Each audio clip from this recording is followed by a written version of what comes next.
Chapter 60 Yamantaka, Distinctive Dhammapala of Vajrabhairava. In previous chapter, we introduced the first and also the chief one of the four Dhammapalas of Gelug, Mahakala, the Great Black Deva. We will introduce the second one in this chapter, Yamantaka. The one enshrined on the left of the statue of Vajrabhairava, Satyadevata of the east side hall, is Yamantaka. He actually bears another name called the Lord of Hades, which sounds more familiar to us. It is not quite certain with respect to the origin of Yamantaka. The Dhammapalas of Tibetan Buddhism generally have two sources, one of which come from the legends of Brahmanism of ancient India, and the dogmas relates mainly to several books, the four Vedas, two major epics, Mahabharata, Ramayana, and also Puranas, Upanishads, Aranyaka.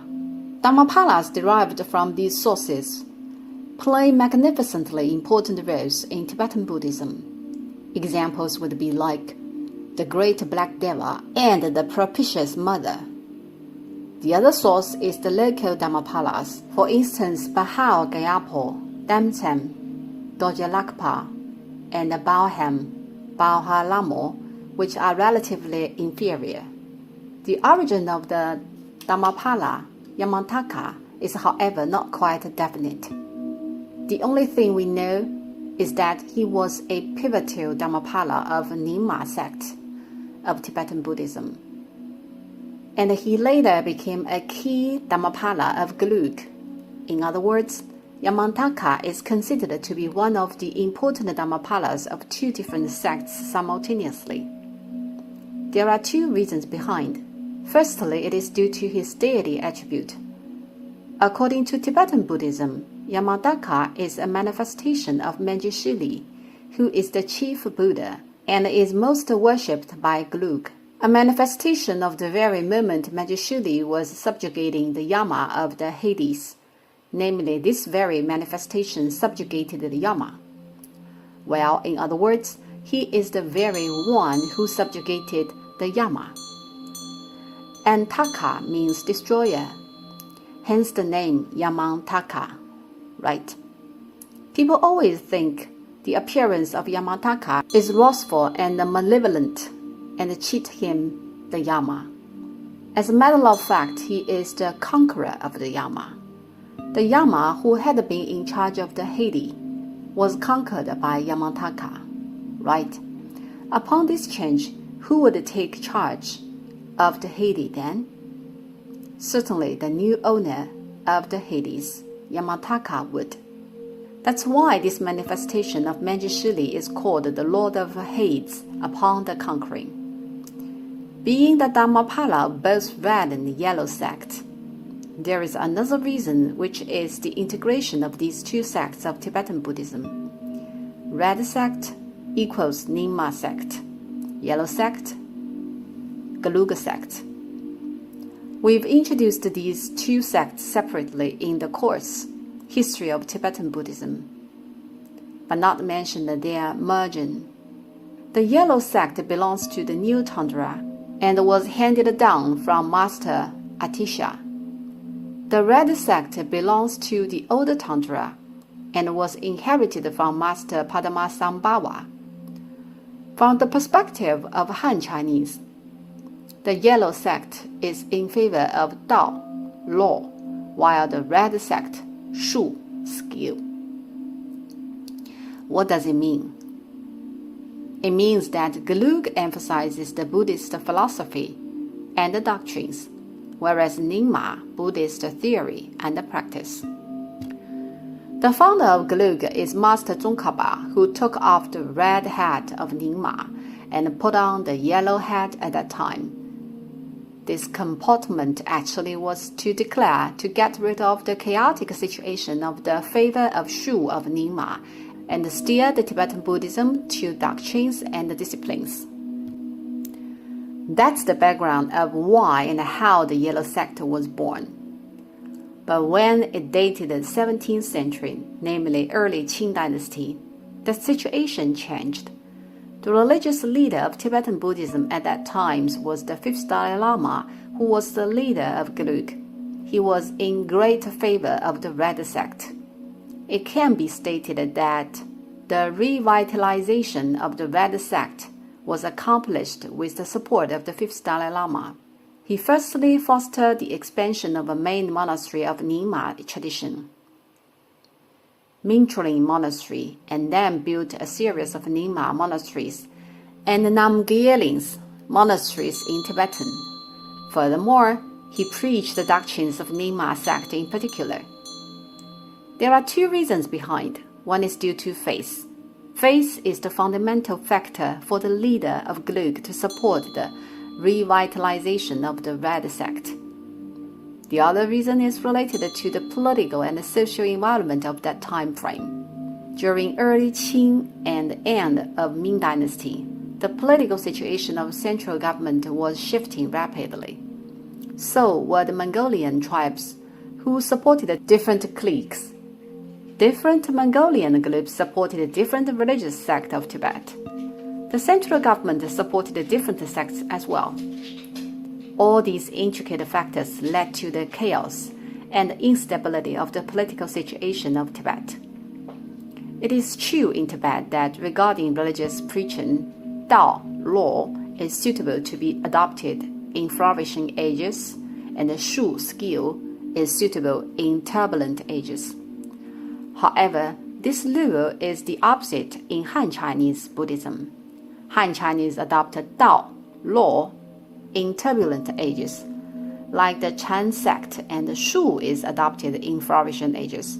For example, Tantra is adopted in Tang Dynasty. Hence, Tao, law, and the Shu, skill, are performed reversely in Tibetan and Han Chinese Buddhism. The Red sect of Tibetan Buddhism is in favor of religious rituals, mantras of Tantra, which is quite persuasive to ordinary people. However, the Yellow sect is in favor of doctrines and disciplines, which seems distant to ordinary people. This is a rough and general explanation of the different figures of the Red and Yellow sect. To summarize, the Red sect think highly of Shu, skill, whereas the Yellow sect, Tao, law. Tao, law is always separated from ordinary people, which is true indeed. The integration of the Yellow and the Red sects started from the 5th Dalai Lama. Since then, Tibetan Buddhism had been in the state of Yellow is up and the Red is down.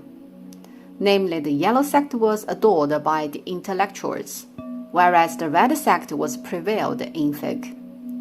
What does it mean? It means that in temples and monasteries, doctrines demonstrate from exoteric to esoteric are namely spread. For instance, Abhisamayalamakara, Madhyamakavatara, etc. In other words, for the intellectuals, exoteric doctrines will be preached first.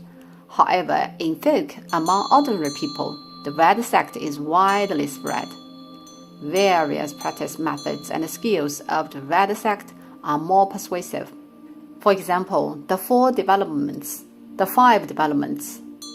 Mahamudra and Mahasapana. What are persuasive to the intellectuals have to be the logics and the doctrines.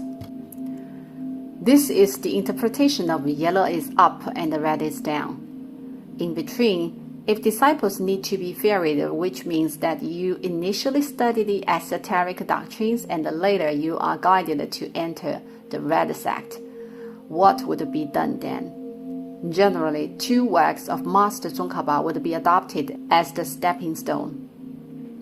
Namely, one of the 2 works on the stages to enlightenment, the graded path of esoteric Buddhism, would be used to ferry you. Nowadays, the major educational base of Tibetan Buddhism generally adopts the mode of the integration of the yellow and red sects as well. It actually started from the 5th Dalai Lama. Driven by 2 main factors, the Lord of Hades had been shouldering the pivotal role of Dhammapala for both the red and the yellow sects. Firstly, His origin of divine hierarchy is Manjushri. Secondly, he plays a transition role between the red and yellow sects. Hence, he is worshipped by both. Of the four Dhammapalas of Gelug, the Lord of Hades is the most important one. It is thus said in previous chapter that the great Black Deva, as the god of war, is of great importance to the whole nation who is served and enshrined by government and the whole country. People as a whole can be beneficial from him. The Lord of Hades, however, is useful to each individual, and he is the fundamental Dhammapala of personal practice. The three honored ones of Tibetan Buddhism that we talked in previous chapter are Guru, Satyadevata, and Dakha. Dakhas are exactly Dhammapalas. Hence, the three honored ones are equated to Guru, Satyadevata, and the Dhammapala. Who is the root source of Guru of Gelug? Master Tsongkhapa, manifestation of Manjushri. Who is the chief Satyadevata of Gelug? Vajrabhairava, the wheel body of injunction and the teach of Manjushri. Hence, of the four Dhammapalas of Gelug, the one who ranks the top is the Lord of Hades in terms of importance to the individual practice. Because he is the manifestation of Manjushri, right? Gelug of Tibetan Buddhism is therefore called the teaching of Manjushri since the Guru is Manjushri. Satyadevata is Manjushri, and the Dhammapala is also Manjushri. Usually, anyone who conducts practice on Vajrabhairava needs to practice on the Lord of Hades as well, for he is the distinctive Dhammapala of you. In other words, you need Dhammapala to escort you when you practice on your Satyadevata, which means you need your Dakha. If you practice on Vajrabhairava, you definitely need the Lord of Hades to be your Dhammapala, who is a distinctive Dakha. Can it be fully understood?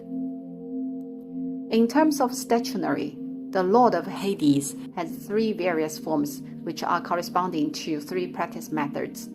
They are inner practice, outer practice, and the tantric practice. The most common statues seen are tantric statues. He looks quite similar to the statue of Vajrabhairava, as he is also the manifestation of Manjushri. And it is known that Vajrabhairava is also the manifestation of Manjushri, who features with buffalo heads. The Lord of Hades also characterizes with buffalo heads. Students who are not familiar with Tibetan Buddhism always mix up Vajrabhairava with Lord of Hades. Again, Vajrabhairava is the Satyadevata, manifestation of Manjushri, featuring with buffalo heads. The Lord of Hades is the Dhammapala, who is also the manifestation of Manjushri, featuring with buffalo heads as well. Now can you understand? Therefore, they truly look quite similar. The buffalo wears a tiara crown of 5 skulls on its head, has 3 eyes, and is of wrathfully flaming hair. The distinctive feature of the Lord of Hades is that he does not stand on the ground or sit. He is treading on a black ox, compared with other tantric statues who are demonstrated to stand or tread on sirens or other wild animals. Below the black ox treaded a figure in nude, which we mentioned once. It has an exclusive name called Namsi, haughty abstract. It has always been mistaken a female figure, which is as a matter of fact not. It is just a symbolic figure that is neither male nor female. Namsi, haughty abstract, is the transliteration of Tibetan, which means the wicked that represent all the forms of evil and desire. It has no implication to male or female. The Namsi, haughty abstract treaded by the black ox symbolizes the subduing of any evil spirits. The consort Yamadaka embraces has different meaning compared with other tantric Shaktis. It is usually considered that Yab-Yam posture figure symbolizes the enlightened union of emptiness and bliss, or the union of pity and wisdom. And the feminine Buddhas usually stand for wisdom. For instance, Rolangma Vajrapairava embraces, and Spashavajri Guhaya Samaja embraces. They both stand for wisdom. Shakti Yamataka embraces treads a pair of ladies called Sarya Buddha Dakini, which means wrath. What do you think you need to subdue when you conduct practice? Your Dhammapala escorts you to subdue your own wrath in the whole process of your practice. This is all the introduction of the second Dhammapala of the four, Yamantaka. We will introduce the third one in the next chapter, the propitious mother.